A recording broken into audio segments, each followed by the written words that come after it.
UP और उत्तराखंड की खबरों के लिए एबीपी गंगा को सब्सक्राइब करें और बेल आइकन दबाएं। तो लखनऊ से खबर आपको दे देते हैं। मुख्यमंत्री योगी आदित्यनाथ टीम 11 की बैठक आज करेंगे और ये बैठक कोरोना के बढ़ते मामलों को लेकर होगी। मुख्यमंत्री योगी आदित्यनाथ इसमें चर्चा करेंगे। वैसे रूटीन बैठक है मुख्यमंत्री योगी आदित्यनाथ की टीम 11 की, लेकिन चूंकि कोरोना के केसेस बहुत ज्यादा बढ़ रहे हैं तो वैसे में बहुत महत्वपूर्ण इस बार मानी जा रही है। सुबह 10:30 बजे मुख्यमंत्री आवास पर बैठक होगी।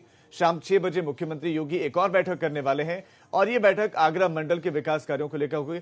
और शैलेश अरोड़ा इस खबर पर हमारे संवाददाता और ज्यादा जानकारियों के साथ जुड़ गए। शैलेश, टीम 11 की बैठक और उसके बाद आगरा मंडल की बैठक, क्या कुछ रहेगा आज की बैठक में? टीम 11 की बैठक क्यों महत्वपूर्ण है, दर्शकों को बताएं।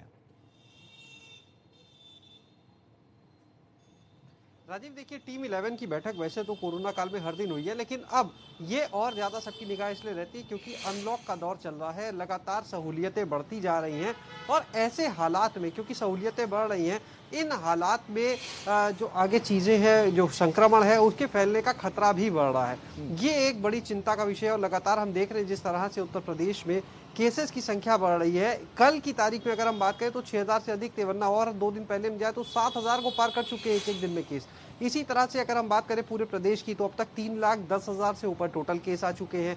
जो एक्टिव मरीज है वो भी लगभग 70,000 पहुंच चुकी है संख्या। इसी तरह लखनऊ जो है उसका तो सबसे बुरा हाल चल रहा है, चाहे वो कोविड पेशेंट्स के मामले में हो, चाहे मौत के मामले में हो कोविड पेशेंट्स की। तो ये एक बड़ी चुनौती है और मुख्यमंत्री ने साफ कहा है कि लखनऊ, कानपुर, इस तरह से गोरखपुर जो प्रमुख जिले हैं जहां पर हालात अच्छे नहीं है वहां पर विशेष ध्यान देने के लिए भी कहा है। और आज निश्चित रूप से जब कोविड की बैठक होगी तो इन जिलों पर अधिक ध्यान दिया जाएगा, अधिक फोकस किया जाएगा। दूसरी एक चीज, 21 सितंबर से कई चीजों में और राहत मिलने जा रही है। जो अनलॉक चल रहा है उसमें 21 सितंबर से कई और ढिलाई हो जाएंगी। आज 14 तारीख हो चुकी है, यानी सिर्फ एक हफ्ते का वक्त और बाकी है।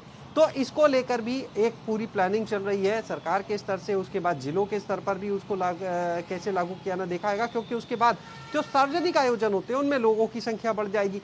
तो बहुत सारी चुनौतियां हैं जो अब इस अनलॉक में सामने आती जा रही है। उसके लिए सरकार जो है लगातार मंथन कर रही है। टीम 11 में भी कोविड को लेकर कैसे बेड्स की संख्या बढ़ाई जाए, खास तौर से आईसीयू के जो बेड है, एचडीयू के जो बेड है, उनको कैसे बढ़ाया जाए, इस पर मंथन होगा।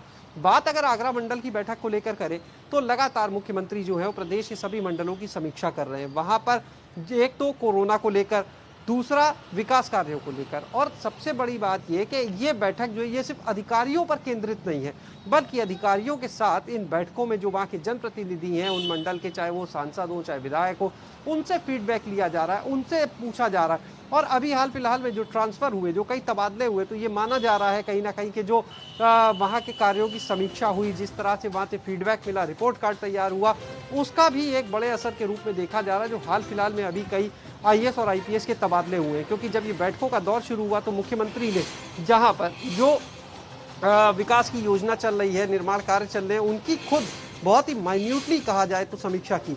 वहां के सांसद विधायक से पूछा कि किसके खिलाफ कितनी शिकायतें आ रही हैं, ये जो शिकायतें आ रही हैं उनके निस्तारण कितने हो रहे हैं, मुख्यमंत्री के पोर्टल पे जो शिकायतें आ रही है उनका कितना निस्तारण हो रहा है। जो विकास को लेकर, चाहे डेवलपमेंट में हम बात करें, कहीं पर ब्रिज बन रहे हैं, कहीं पर सड़कें बन रही हैं, में जैसे कि आप भी जिक्र करेंगे तो छूट मिल सकती है, और क्या क्या छूट हो सकते हैं, वो छूट क्या क्या हो सकते हैं? देखिए, जो 21 सितंबर से केंद्र की गाइडलाइंस आई हुई हैं राजीव, उनमें छूट की जहाँ तक बात करें तो एक सबसे बड़ी जो छूट अभी देखी जा रही है वो ये कि लोगों को जो सार्वजनिक आयोजन होते हैं, चाहे वो सांस्कृतिक हो चाहे धार्मिक हो, यहाँ तक कि राजनीतिक भी, तो उसमें अधिकतम 100 लोगों तक के मतलब 100 तक जो लोग। जी शैलेश, आपका इस तमाम जानकारी के लिए धन्यवाद। तो 21 तारीख से अनलॉक 4 में और ज्यादा छूट मिलेंगी, जिसमें धार्मिक आयोजन है, इसके साथ साथ स्कूल कॉलेज खुल सकते हैं, लेकिन क्लासेस नहीं चलेंगी। इस तरीके जो केंद्र की गाइडलाइंस है उन गाइडलाइंस का अब राज्य सरकारों को भी पालन करना है।